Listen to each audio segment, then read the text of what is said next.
In just 58 minutes, Eala completely smashes Coco Gauff, and the crowd goes crazy. No one anticipated it.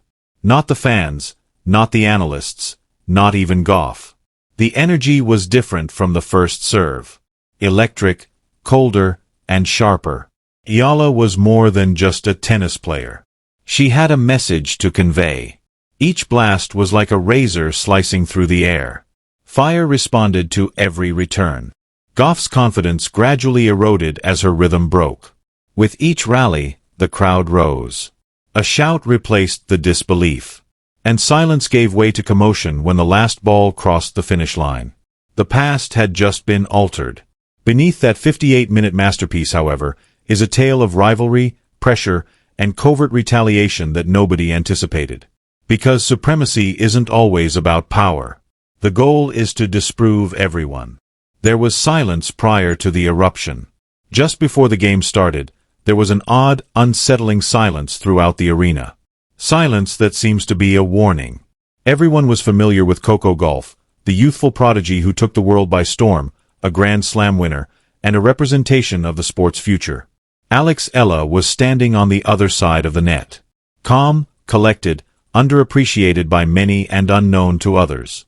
She did not make headlines. She wasn't the most popular. However, she was the unanticipated storm. I had been quietly constructing something for months.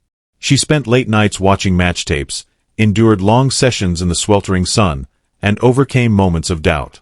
Her home country is the Philippines, where tennis is a passion rather than a promise. Every setback feels personal, and every success feels like a revolt. Eala had been informed from the start that players from her region of the world don't succeed. Too small a stage, too far away, too few resources. However, she didn't want to rise to the top and disprove them. She felt she belonged there, which is why she wanted it. She now stood opposite from the lady who represented everything she was told she couldn't be on this court, under the dazzling lights. Coco Gauff is a warrior on the court, the face of contemporary tennis, the audience favorite, and the sweetheart of endorsements. It was not meant to be a close game. One-sided betting lines were used. A simple victory was predicted by commentators. However, there was something in her eyes when I moved to the baseline for her warm-up. A quiet form of rage. She wasn't present to take part. She was there to assume control. Her coach murmured something that only she could hear in the corner of her team. Forget who she is. Remember who you are. It wasn't just advice. It was ignition, the audience muttered in anticipation of Gauff's trademark enthusiasm illuminating the court. The cameras flashed. Reporters jotted down notes, but even Gauff appeared a little taken aback as Eala's first serve, which was quick, clean, and perfectly on the edge, cracked like thunder. Nobody was ready to believe the story that was revealed in that first game. Eala was not responding to the beat of Gauff. It was dictated by her. Every movement was planned, every rally was measured, and the tension started to change in a matter of minutes. The audience, accustomed to applauding Gauff's supremacy, began to sense something strange. Uncertainty. Experienced admirers recognized the expression in Eala's eyes. Not nerves, not haughtiness, just such unadulterated concentration that it appeared nearly icy. The narrative of every instance in which she had been disregarded and every competition she had participated in under a false identity was contained within that concentration. It was more than just a match. It was a proclamation. The audience still had hope for a comeback when the first set got underway. With Gauff, they always did. Her legend was her tenacity. However, there was a murmur in the air that got louder with each point. This girl, who is she? Eala's shots had become declarations by the time she broke serve for the first time. There were gasps with each victory. Every rally concluded with incredulity. She was not grinning. She wasn't having a party. She was methodical, laser-focused, and locked in.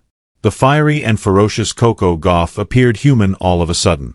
Additionally, the balance of women's tennis seemed to be shifting throughout that first 30 minutes. The quiet before the storm started to break. The eruption was on its way. There was just one rally at first. 41 defiant shots. Momentum is defined by this type of rally. The type that changes everything you believe to be true. Coco Gauff had just lost her serve. In an attempt to slow down the fading rhythm, she stood at the baseline and spun her racket. Alex Eala's gaze followed her over the internet. There was only that unwavering fire, no emotion, no smile. The first serve was delivered forcefully. Gauff's signature strength, a blur in the distance. Deep to the backhand, Eala caught it perfectly. The cross-court line, forehand, backhand, and back and forth came next. Neither was retreating. After every exchange, the audience gasped, as the tempo increased with each shot. Then it took place. Eala intervened, saw the angle, and smashed a forehand down the line with such force that it painted the baseline's edge. The tension was broken by the umpire's call. Allah is the game. Gauff froze. Something shattered in the air as the crowd erupted. Not only did 1 point win a game, everything was altered by it. Coco appeared uncertain for the first time during the contest. Her gaze darted to her box in search of comfort. Her instructor gave a slow applaud, but it was clear from his demeanor. This was not intended to occur. Her face was unreadable as I carefully made my way to her chair and took a sip of water. Commentators attempted to explain it. One said, "Maybe Gauff's adjusting. Eala is playing out of her mind," another whispered. But what they didn't realize was that this wasn't a lucky streak. It was strategy. Eala had studied Gauff. She knew where the pressure points were. She didn't go for winners every time. She waited, forcing errors, tightening the angles until Gauff had no space left to breathe. The crowd, mostly there for Gauff, began to turn restless. Murmurs, gasps, even nervous applause when Eala's winners struck clean. At 4-1 in the first set, a brief exchange changed the tone entirely. After missing a routine backhand, Gauff shouted in frustration, smashing the ball against the net post. The umpire issued a warning and the arena fell quiet. Eala didn't react. She just turned away, adjusted her wristband, and walked to the baseline. That moment told the world who was in control because it wasn't just skill anymore. It was psychology. Each of Gauff's expressions fed into Eala's calm. The more Coco tried to fire herself up, the colder Alex became. The contrast was striking. One player chasing rhythm, the other dictating time. The next few games passed like lightning. Eala's returns were brutal, precise, almost surgical.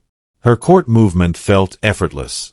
And when she broke for 51, the crowd couldn't believe it. People started recording on their phones, capturing what felt like history unfolding in real time. "Is this really happening?" One fan shouted near the front row. By the time the first set ended 61, the narrative had flipped completely. Commentators were now using words like dominant thunderous energy. And yet, she didn't smile, not once, because she knew the match wasn't over. Not until the last point. In the second set, Gauff tried to reset. Deep breaths, slower tempo, a few solid serves, but momentum is a strange thing. Once it shifts, it doesn't come back easily. And in Eala's eyes, the spark had already turned into fire. By the fourth game, Gauff's frustration boiled again. She questioned a line call, Eala's forehand that kissed the edge. "Out!" Gauff shouted. The umpire overruled. The crowd booed, tension filling the air. Eala simply nodded and prepared to serve again. That point broke the illusion completely. This wasn't luck. This was domination. Pure, methodical, unstoppable. And when I held serve with an ace down the tee, the crowd rose again, half in disbelief, half in admiration. She was rewriting the story in real time. One game at a time, one statement at a time. Because in that moment, the young woman from Manila wasn't playing against Coco Gauff. She was playing against every doubt she'd ever been handed. And for the first time, it looked like she was winning. By the start of the second set, the atmosphere inside the arena had completely changed. What began as a Gauff-friendly crowd had turned into something else, something wild, unpredictable, electric. The sound of disbelief echoed after every point. You could almost hear the collective thought, "This can't be happening." Aya was up a set and already breaking serve again. Her confidence had turned into control, and her control was now something dangerous. It was quiet dominance. Every movement felt measured. Every rally ended with precision. She didn't celebrate, didn't scream, didn't pump her fist. She simply turned, adjusted her cap, and walked back to the baseline. It was that composure, that silence that made the crowd explode even louder. At 2-0, Coco Gauff finally let out a roar after a rare winner. She waved her hands toward the stands, trying to feed off the noise. The audience responded, cheers, chants, energy. For a moment, it felt like the tide could turn, but Eala didn't blink. On the very next point, she fired a serve wide, pulled Gauff off the court, and finished with a clean forehand into the open space. The rally lasted 9 seconds. The crowd gasped. Then came the chant, soft at first, from one section in the upper rows. Ala ala. It grew loud at the stands and realized the crowd was no longer entirely hers. That it slump after every lost point. Every time she tried to rally, Eala answered with something sharper, faster, crueler. Social media began buzzing mid-match. Clips of Eala's precision forehands and Gauff's missed backhands flooded X and TikTok. Who is this girl? One tweet read. Another Eala's playing like she's got a point to prove. And wow, she's proving it. By the halfway mark of the second set, Eala's Gauff was trending. Commentators in disbelief whispered through the broadcast, "This is one of the most dominant performances we've seen against Coco Gauff in years." When Gauff double faulted at 4-1, the crowd moaned and she threw her head back, clearly frustrated. Eala, calm as ever, bounced the ball 3 times and served again, another ace-1. The audience erupted, cameras panning across faces, some cheering, some stunned. The tension was no longer limited to the court. In the player box, Eala's team stayed silent, hands folded, eyes locked on her every move. They knew what was coming. And then the final game. Coco Gauff serving to stay in the match. The crowd rose to its feet, shouting her name, begging for a miracle. But miracles don't come on command. Eala's return was ruthless. Deep, heavy, unrelenting. Coco fought. Error. Match point. Silence. The serve came in. Middle of the box. Eala's forehand ripped across court. A blur of sound and color. The ball clipped the line. Perfect. Game, set, and match. Eala. The words echoed. And for a second, time seemed to stop. Then an eruption. The entire stadium roared. Fans leapt from their seats, phones in the air, voices breaking through the noise. Eala stood still for a moment, breathing hard, staring at the scoreboard. Car 6 went 58 minutes. Coco Gauff walked to the net and offered her hand. Eala met it firmly. No smirk, no arrogance, just quiet respect. But the cameras caught it. That flicker in Gauff's expression, the frustration hidden behind her sportsmanship. As Eala walked off the court, the noise followed her. The crowd chanted her name like they were witnessing the birth of something historic. She glanced back once, not had just witnessed it happen live. When the match ended, the echoes of the crowd still filled the arena long after disappeared down the tunnel. It felt like everyone had just witnessed a small earthquake. Brief, sudden, impossible to ignore. Coco Gauff sat alone on the bench, towel over her head, absorbing what had just happened. For a player used to controlling every rhythm, every narrative, this loss wasn't just defeat. It was disbelief. Within minutes, clips of the match flooded social media. TikTok edits of Eala's forehands, slow-motion replays of her cross-court shots, and side-by-side comparisons of their reactions, all looping endlessly. The caption that went viral read, 58 minutes, no mercy. Fans on X divided instantly. One side praised Eala as a future superstar, the player who brought precision and fearlessness back to women's tennis. The other called the performance too clinical, too cold, even disrespectful. Because dominance, when unexpected, always stirs discomfort, Gauff's supporters tried to rationalize it. She looked tired. She's saving energy for the next event. But deep down, everyone knew this wasn't about fatigue. It was about control. In her post-match press conference, Gauff forced a smile. She played lights out. I couldn't find my rhythm today. But her eyes told another story. Tight, distant, still processing what had unfolded. She wasn't angry at Eala. She was angry at the helplessness that every athlete fears when your best isn't enough. And then came Eala. Calm, humble, and slightly overwhelmed by the attention. Her first words were quiet, almost soft. "I just tried to play my game. I respect Coco a lot. She's one of the best. I didn't expect this score." That humility only amplified the noise. Commentators dissected every word, every expression. Did she just downplay one of the biggest upsets of the season? One journalist asked. No, another replied. She just showed maturity beyond her years. But backstage there were whispers, the kind that fuel controversy. Rumors that Gauff had walked off without speaking to Eala properly. Others claimed their handshake was cold. A short video clip surfaced. Gauff leaving the court quickly while Eala turned toward the stands, raising her hand to the crowd.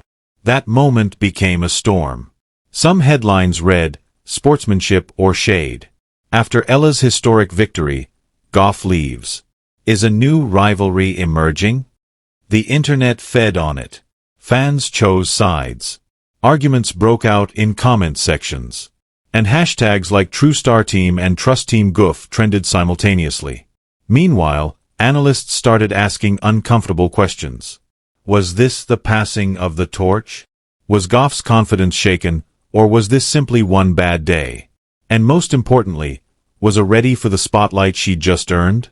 Back home in Manila, crowds gathered at malls and public courts to celebrate. Children wore headbands with AE initials drawn in marker. Local news outlets called it the greatest Filipino win in modern tennis history. In one interview, her childhood coach said she always said she'd beat the best one day. "I just didn't think it would come this soon." The backlash didn't stop, though. Critics claimed celebration was too calm, that she should have shown more emotion. Others accused the crowd of disrespecting Gauff by cheering too loudly for Eala's winners. It was as if dominance itself had become a crime, but Eala didn't respond to any of it. She trained the next day, quietly, focused, unbothered. To her, the storm outside didn't matter.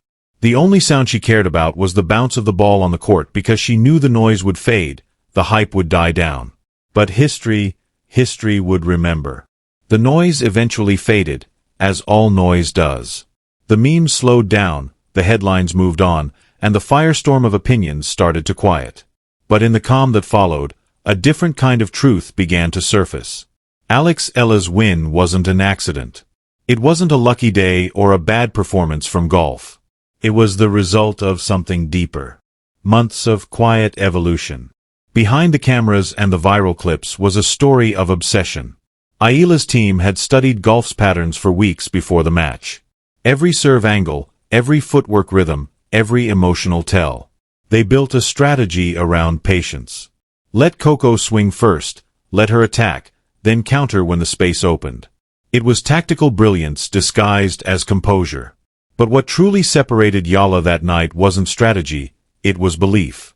For the first time in her young career, she didn't see herself as the underdog.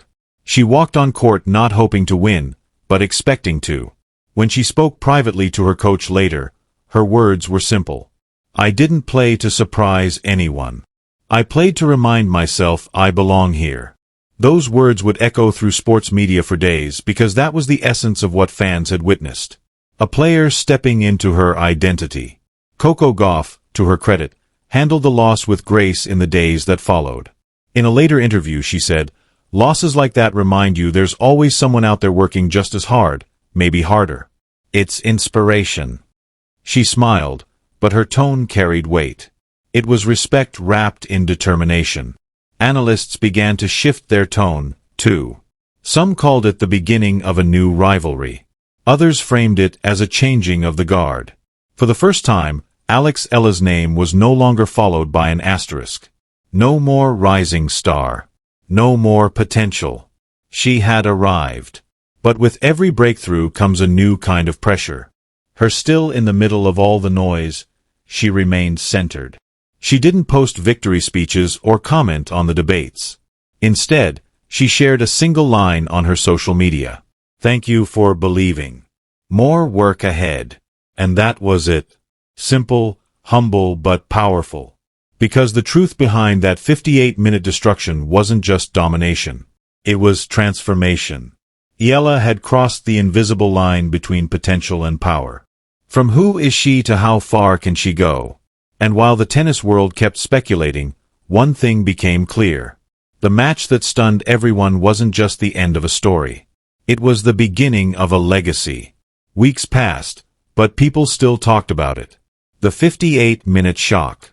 A match that began as a routine tournament meeting had turned into something unforgettable. The kind of performance that rewrites the quiet rules of a sport. For Eala, that night wasn't just a victory. It was a shift in identity. She walked onto that court as an underdog and walked off as a symbol. Every young player from Manila to Madrid suddenly had a new name pinned to their dreams. She had become proof. Proof that power can come from anywhere. That belief can bridge oceans. That tennis doesn't belong only to the chosen few. Coco Gauff too became part of the story's strength. She didn't disappear or crumble under the loss. Instead, she embraced it, used it as fuel. When asked weeks later about Eala, her response was simple. That girl's special. We'll meet again, and next time I'll be ready. There was no bitterness, only resolve. Two paths destined to cross again. Sports historians began calling the match the Manila Miracle. Analysts dissected the stats endlessly. 58 minutes, 18 winners, 4 aces, and only 6 unforced errors. But numbers alone couldn't capture what happened that night. Because what Eala did wasn't just about execution. It was about energy. She walked in fearless and left unforgettable. In every sport, there comes a moment that divides time, before and after. Before this match, Eala was a prospect. After it, she was a presence. A new narrative had been written, one that belonged entirely to her. Yet beneath all the noise and headlines, she stayed the same. No dramatic interviews, no self-congratulations, just quiet purpose. At a local event days later, she told a young fan who asked how she stayed calm under pressure. Because I've already been underestimated my whole life. What's there left to fear? That line went viral again, not because it was loud, but because it was true. Eala had turned underestimation into fuel and humility into power. As for the legacy of that night, it's still being written. Every highlight reel, every replay, every debate still returns to that moment when the world realized that greatness doesn't always announce itself. Sometimes it walks in quietly, takes over, and leaves everyone breathless. And maybe that's why fans still watch that match with goosebumps. Not because of the scoreline, but because of what it meant. It wasn't just a 58-minute destruction. It was the birth of belief. Some moments define careers, others define eras. Was this just an upset or the beginning of a new rivalry that will shape women's tennis for years to come? Let us know what you think in the comments. If you felt the chills of that 58-minute masterclass, hit like, subscribe, and stay tuned because in this sport, the next eruption could happen any moment.